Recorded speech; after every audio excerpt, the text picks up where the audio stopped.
I work at DCH1. I just kind of joined on. I'm going to honestly say, yes, you can, because you already took the candy apart, so that really doesn't matter. I started working at Amazon July of last year, so I'm just coming up on a year this year. And Ted, I don't know if he's on this call or not, but Ted was like one of the first people to approach me and, like, hey, look, this was going on, and we don't got to take this, and we don't got to take that, and this the rules, and this and that. Working in the Amazon, it's a lot of gray area. Even before I joined the Amazonians United, I was seeing the gray area. Gray area for me is you can get told multiple different things from different managers, even though you're asking the same question. And when I was running into situations like that, it kind of was like, okay, they don't have the best, management, and that kind of led into me, I guess, joining our group and speaking out. Anytime when you can't get clear answers on things that you should have clear answers on. An example, there was an issue with work verification. For myself, I needed work verification for babysitting. It was getting paid for. It took them 2 weeks, almost 2 weeks, to give me a work verification letter. I ran into multiple situations like that, which kind of like, kind of prompted me to say, okay, something needs to change. So when this came about with the corona and what's going on, presently, initially, my initial thoughts was that not that I expected Amazon to do what they were supposed to do, but I definitely didn't think that it was going to be a big issue, how it is now. I am a natural fighter. I naturally, speak out. So it wasn't necessarily like a thing for me, like, oh, oh my goodness, I shouldn't speak out about this. If something is wrong, speak out on it. That's my mantra. I know that it can be scary, it can be intimidating, it and it's easier said than done. You can easily say, oh well, no what, speak out, this is wrong, but how do you go about, speaking out?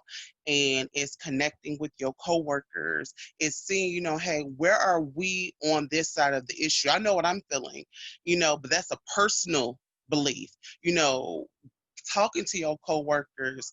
I don't care if you gotta, throw some food. People love food. Hey, everybody, they did so many potlucks that I was just like, no, I'm straight. I don't want to go. I'm straight. I don't want to attend. I'm good. I'm just gonna go to work, keep my head down. And it was just like, okay, the issues were so blaring that you couldn't just ignore. But those are ways to connect with your coworkers. Like, yeah, I'm going ahead. I'm gonna bring this pizza.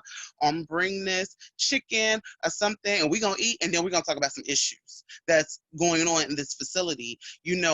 Just like when you writing your papers, when you're in high school or college, you need that like attention grabber. You kind of need an attention grabber for your coworkers.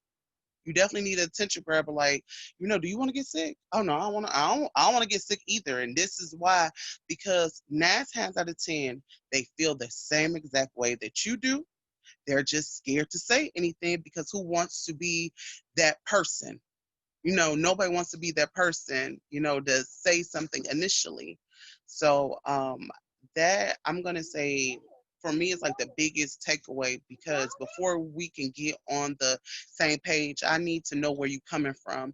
And I need to, be open to all suggestions, that people have. Because again, how you may choose to handle a situation and how I may choose to handle a situation is going to be different. It may be different, but if we can put our heads together and figure out how we can handle this situation to, see what's going to be best for everyone, or would it be for the greater good of everyone? And in this case, is having a clean facility is in the greater good for everyone, not just the workers, not just our families, our communities. Is for the greater good. And when I started to think more like that, the fear or the anxiety or whatever it was, it dissipated instantly. I am not a public speaker.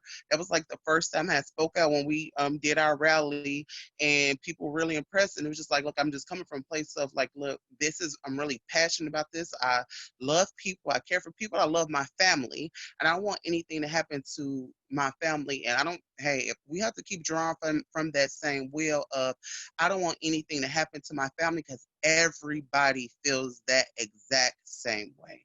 So I hope that was helpful. I am very long-winded, but I know other people that have to speak. So I'm going to and give the floor to somebody else. And again, I hope that was helpful. And I know that we are able to accomplish this. It's not going to be as fast as you may think, but consistency and perseverance is like basically two words that you just need to have them tatted on your chest, because change is not for the faint of heart. It's not for the faint of heart. It's going to be struggles. It's going to be this, but you're working together. We're a big network. And just like it's a billion Amazons, it's a billion plus more employees. So that's how I think about it. Like, technically, we already have the numbers. We already have the numbers. It's finding a way to connect and working together in a way that's effective. But we definitely have the numbers already.